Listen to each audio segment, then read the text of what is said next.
पंतप्रधान मोदींनी राज्यात येऊन नकली शिवसेना आणि नकली राष्ट्रवादी अशी टीका केलेली होती आणि त्या टीकेचा शरद पवारांनी समाचार घेतलाय। शिवसेना राष्ट्रवादीला नकली म्हणणं हा पोरकटपणा आहे अशा शब्दात शरद पवारांनी प्रत्युत्तर दिले।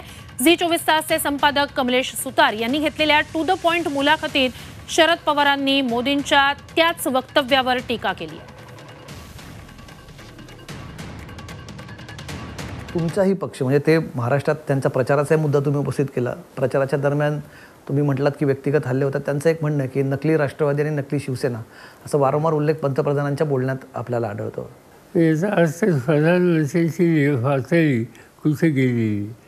नकली शिवसेना म्हणायचं काय कारण?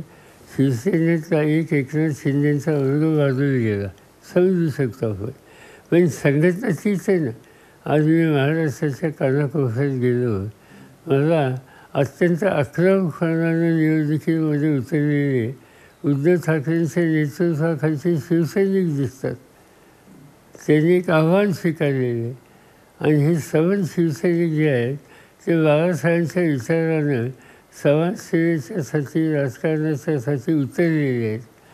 त्यांना नकली म्हणणं याचा अर्थ एका दृष्टीनं शब्द वापरणार नाही, पण दुसरा असता तर मी म्हणलं असतं की हा फोलकटपणाचा आरोप आहे।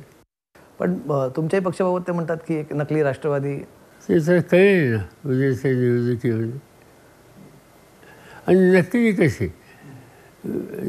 कशी ही काही मूळ संघटना सोडून दुसरी कोणती येऊन बसले असं आहे?